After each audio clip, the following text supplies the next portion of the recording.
Assalamualaikum warahmatullahi wabarakatuh. Waalaikumsalam warahmatullahi wabarakatuh. Selamat pagi Bapak Ibu semuanya. Ya, alhamdulillah Muhammad wa ala alihi wasallam.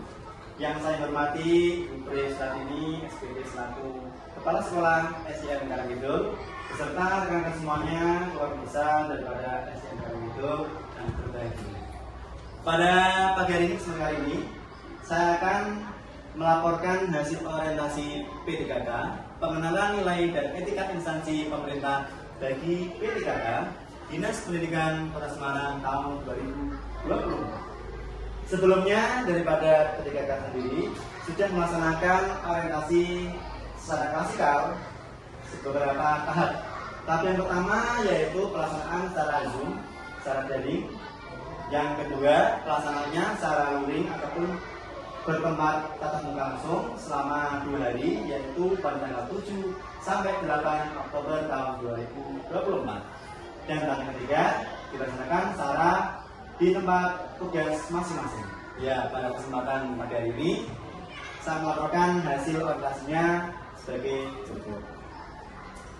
Yang pertama di sini saya akan menyampaikan data pribadi saya sendiri dengan nama Panjang Miftahul Mujahidin SAG, ya, kelahiran dari kota Demak tahun 1993 dengan nomor induk pegawai yang tertera di sini dan beralamat di Jati Tempel 0201 Kelurahan Sari, Kecamatan Sayung, Kabupaten Demak, Jawa Tengah.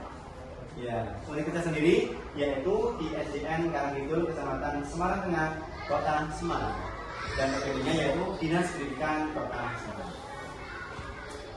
Selanjutnya di sini saya akan menyampaikan atau memaparkan latar belakang daripada kegiatan orientasi P3K tahun 2024 tersebut.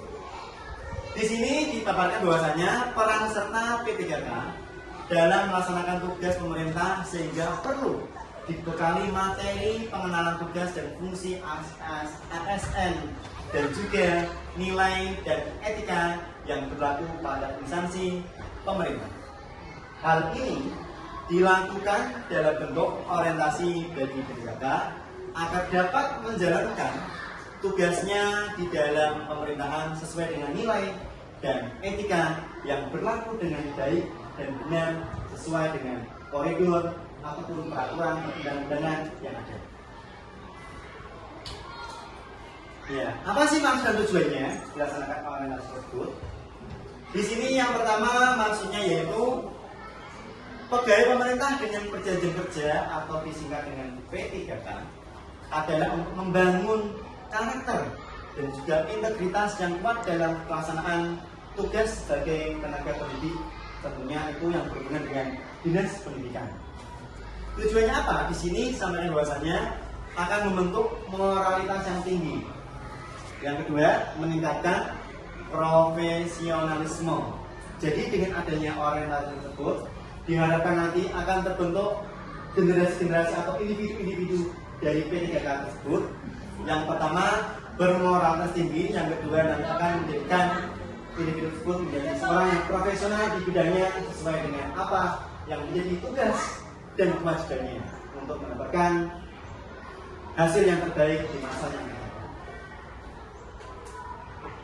Nah, di sini saya memaparkan di tempat tugas saya sendiri yaitu di SDN Karangkidul ada beberapa misi dan juga visinya tersebut.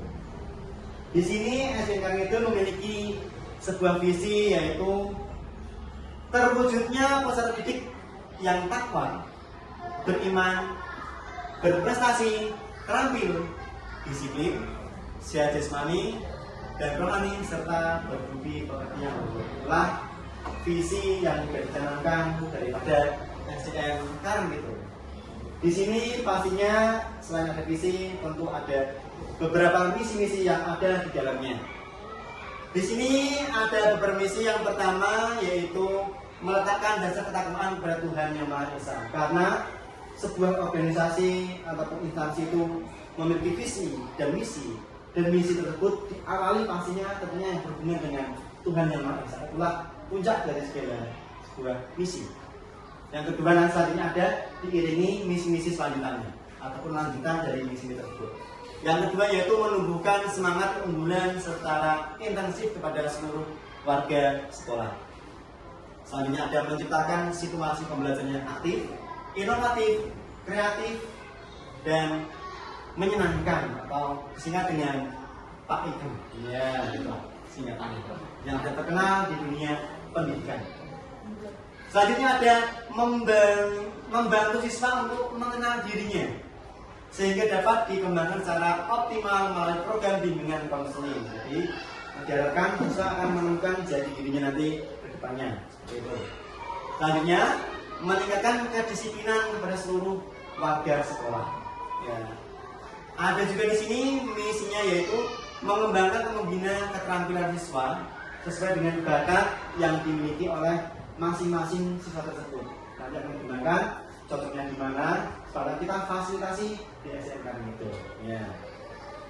Selanjutnya ada menciptakan siswa yang sehat jasmani, sehat batin. Itu sangat penting karena sebuah manusia individu itu tidak akan bisa melakukan aktivitasnya tanpa didasari atau dilandasi dengan tubuh yang sehat, pikiran yang sehat, dan jiwa yang sehat pula. Selanjutnya di sini ada melaksanakan pembiasaan yang mendukung tumbuhnya sikap siswa yang berbudi, pekerti luhur dan menghargai orang lain. Jadi ketika itu akan ataupun melaksanakan beberapa pembiasaan untuk memberikan wadah inovasi dari murid-murid yang ada di SDN Kampus. Itulah misi dan misi yang tertera pada instansi SDN Kampus. Ya, di sini saya akan menyampaikan rencana kerja P3K tersebut ataupun yang sudah direncanakan. Yang pertama di sini kita identifikasi terlebih dahulu isu-isunya yang ada di lingkungan kita tenaga kerja. Yang pertama kita melihat identifikasi yaitu rendahnya kemampuan membaca tulisan Arab siswa. Jadi siswa itu setelah kita identifikasi, kita analisa, kita perhatikan, yaitu terdapatnya siswa itu beberapa ataupun lebih itu masih lemah di dalam membaca tulisan Arab. Ya, itu masalahnya seperti apa? Ya. Selanjutnya kurangnya kesadaran siswa dalam melaksanakan sholat. Ternyata setelah kita identifikasi mungkin melalui tanya jawab, kita bertanya dengan cara informasi dari anak langsung atau dari orang tua atau dari yang lainnya, itu masih ada anak-anak yang masih rendah tingkat kesadaran dalam melaksanakan ibadah sholatnya. Tentunya yang berhubungan dengan siswa yang beragama Islam. Seperti itu.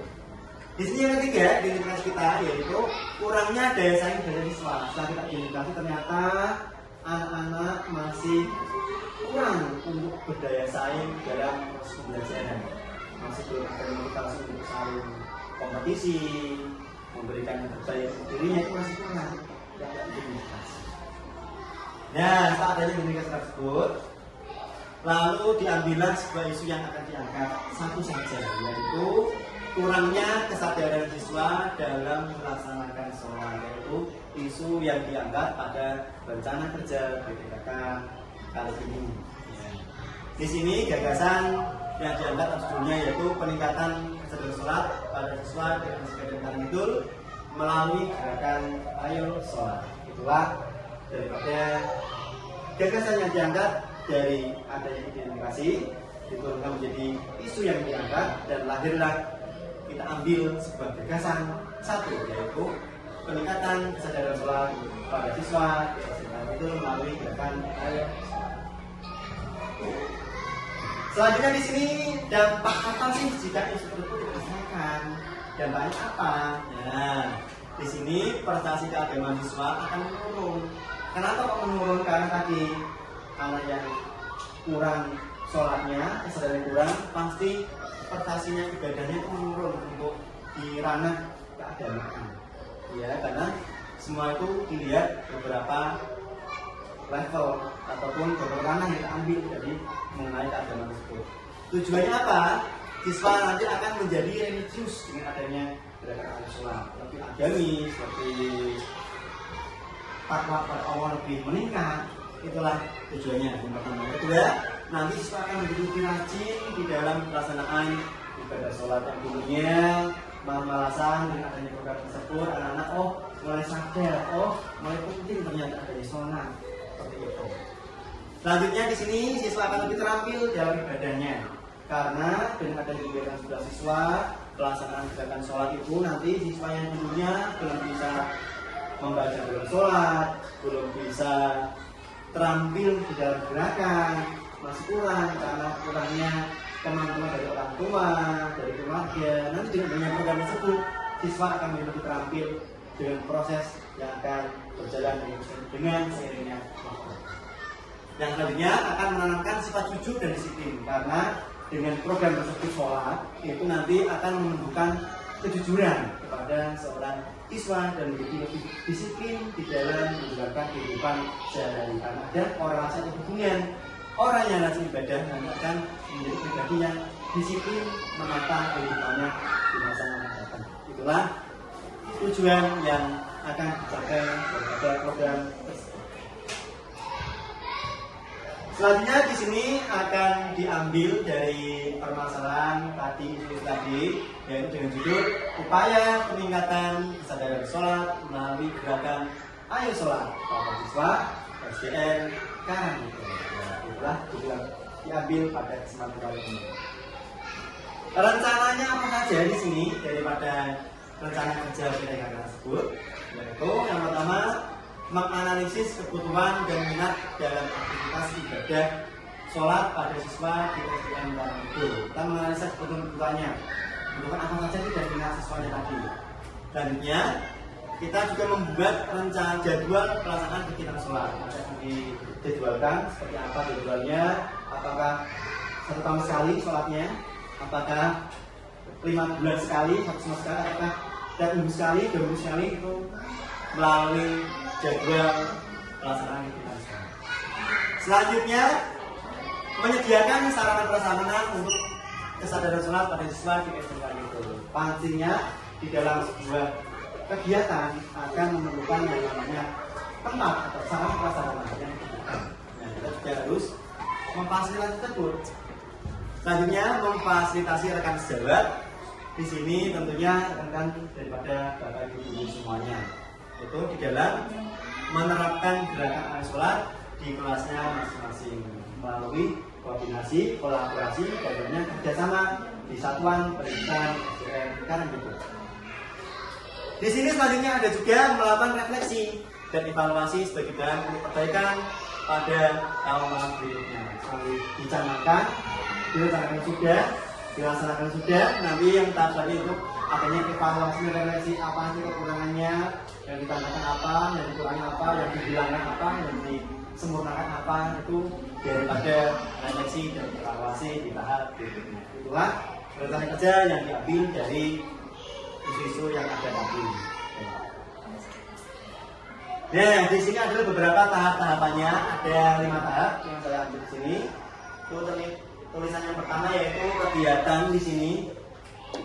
Ya, bagus tulisannya ya, kelihatan ya. Itu menyusun rencana pelaksanaan kegiatan Ayo Sholat di sekolah. Pastinya yang pertama itu menyusun dulu kegiatannya. Mau langsung sholat, jadi kita harus direncanakan dulu. Nah, di sini tahapannya seperti apa sih kalau merencanakan? Yaitu ada 3 tahap. Yang pertama nanti melakukan konsultasi dengan mentor. Pastinya harus koordinasi dengan atasan langsung untuk tahapan-tahapan berikutnya. Itu akan menghasilkan outputnya seperti apa, yaitu tersedianya lembar persetujuan dari mentor. Mentor akan memberikan persetujuan secara beliau sudah mengiyakan program yang akan dicanangkan ke depannya. Nah, di sini penerapan nilai praktiknya apa sih penerapannya? Yaitu membangun lingkungan yang kondusif sehingga timbul kekompakan dan kerjasama yang baik. Itu yang pertama di antara keluarga seluruh dewan guru dan juga jajaran kepengurusannya di SDN Karangmidul yang berana harmonis karena adanya kerjasama tadi. Selanjutnya ada di sini ada mencari tahu kesulitan siswa. Kesulitannya apa sih yang kita perhatikan di dalam rencana tadi, ya, di sini ada nanti akan mengumpulkan data kekurangan sarana prasarananya. Kita lihat dulu kalau mau diadakan sebuah kegiatan, yang kurang apa saja, apakah tempat ibadah tidak ada, apakah karpetnya tidak ada, atau bagaimana, itu kita perhatikan di sini.